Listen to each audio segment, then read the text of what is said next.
Our Conference Secretary, John Carter. I'm John Carter from Texas. You know, what we saw today is a pretty amazing thing. My friend Mr. Manzullo he hit the theme that the crowd responded to, and it was the voice of what happened today. And that is, the American people heard that a group of people just got together to talk, and they started drifting in, and more drifted in, and more drifted in, until the galleries were full, and people started being seated on the floor below. And their theme was, give us our country back. And their whole purpose was to say, what's wrong with you people? Let's just have a vote. Let's let the Congress function. If the vote is no, then the vote is no. If the vote is yes, then the vote is yes. But what's this deal of not letting us have a vote? So this is about spontaneity in America, because not one person invited the public to this deal today, but they all showed up. God bless every one of them. Thank you. Thank you all. Thank you all. I think a couple of times on the floor I said it, and I believe it. This is the equivalent of the Boston Tea Party over the energy issue. The reality is the Speaker is trying to repress not just the minority in the House, but the majority in the nation. We haven't had a single dimension policy. Remember, what we've said consistently is all of the above. We've come forward and said, we're for more solar. That's extremely important to my state. We desperately need to pass the investment tax credit, and actually not passing it thus far, because she's tied it to other tax increases, is already damaging that industry. We need to move forward with wind power. That's an important issue in my state. We build the blades in my state. There are every kind of alternative every one of us supports. And yet, the other side won't let us have even a little access to our own resources. Now, I want to make a point. When gasoline was $1, $1.50, $1.60, maybe even $1.80 or $2 a gallon, maybe even when gasoline was $2.20 a gallon, you could understand, or some people could defend as rational, the closing off of American resources, the shutting down of the Outer Continental Shelf and the Intermountain West and oil shale and Anwar. But things have changed. Oil is now over $135, $150 a barrel, and the party of change, Democrats in this city who say they're for change, refuse to change. And they are leaving working men and women, the little guy, the construction worker, the union member, who lives the furthest from his job, drives the oldest car, has the least money to go buy a new hybrid, high and dry. They're saying to those people for whom high gas prices aren't just an inconvenience, they are life and death. They are get to job. They are get to a hospital appointment or a doctor's appointment. They're leaving them standing out alone. The American people won't stand for it. The spontaneity of this demonstration today, which started with 5 or 6 of us, demonstrates that Nancy Pelosi is going to lose on this issue, and we better have a policy on energy in this country that isn't anti-energy, which is what we have right now, but is pro-energy, pro all of the above, including renewables, but also American resources in oil and natural gas. All right, John. Yeah. Well done. Thanks, John. Yeah, I think what you saw today was the real difference between Speaker Pelosi's House and the People's House. Speaker Pelosi's House at 11:30 was one that said, the lights are going out, the mics are going down,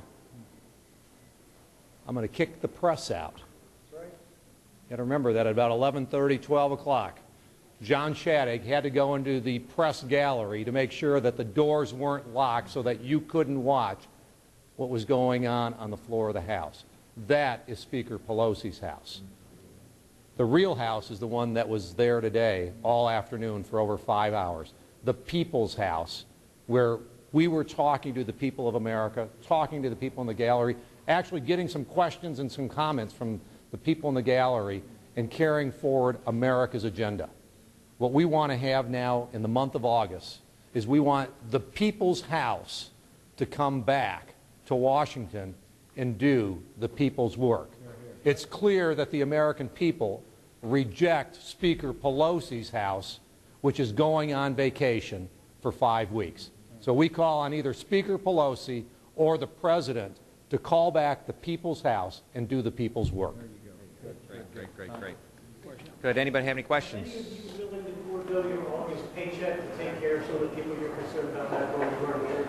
I think the issue is whether or not, I understand that, but I think the issue is whether or not the Speaker will allow the House of Representatives to vote.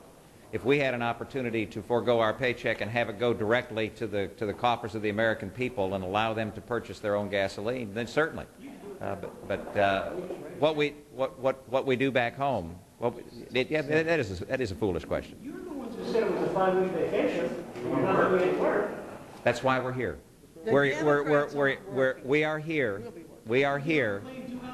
We are here. We don't know that. You don't know that either. Does anybody have a question? I'm willing to stay here. Yes. How long are you going to be here tonight, and is there talk of coming back during I lunch? cancel my plane to be here, and I'll be here as long as it takes. As you heard, this was a spontaneous event today. And what we have behind us and what we had today were about 50 individuals of our conference who stood up and said they were willing to stay and make a statement. What we did today is give voice to the American people. This is a spontaneous activity. What we'll determine after this is the strategy going forward. What we will do over the next 5 weeks is continue to bring the message of the American people to Congress, and that is to say that we demand a vote for American energy for Americans. Was this? We're going to go from here. We're going to go from here back onto the floor of the House. One another question? Last question. Talked about trading the Section 199, the 2004 tax credit. Is that an idea you guys could get behind? I'm sorry, I didn't hear the question. The Senate, the group of the Gang of 10, so-called, has talked about trading the Section 199 tax rate that was put in place in 2004 in exchange for offshore drilling as a compromise, bipartisan compromise. Is that something you guys could look at? Absolutely. What we've always said is we want an all of the above policy. We want to talk about conservation and encourage conservation. We want to talk about alternative sources of fuel and encourage that. What we need right now in the near term and the short term is new American supply, American energy for Americans. We appreciate this. We're going back on the floor right now. Thank you so much. God bless. Conservation, supporting conservation. Conservation is part of the problem. How are you going to? Well, I think that theme came up many times on the floor. And we were speaking while we were cut off from a wider audience because of the rules of the House, long instituted rules of the House. Most of the Republicans who spoke said that we are not myopically committed to drilling as a solution. We would like to see the Congress come together and get behind a comprehensive energy bill that expanded our domestic drilling, invested in conservation, alternative energy sources like solar and wind, and new fuel efficiency standards for vehicles. We'd like to do all of the above, but Congress obviously can't do anything if we're not in session, and that's why we'll continue this demonstration on the floor as long as we can go tonight, as long as our pipes hold up, and we'll continue it this month. The American people want this Congress to come together in a bipartisan way and give the American people more access to American oil. The key is that by drilling here and drilling now, we'll have an immediate impact that will bring down the price of gasoline at the pump and ease the pressure on the American economy. And we all understand this is a 10 to 12-year hump we got to get over. And by drilling here and drilling now and helping save the American economy, that'll then position us to move into solar, wind, alternative sources of energy, develop the Manhattan-style scale project that we need to invest in technology to get us to the next generation of energy.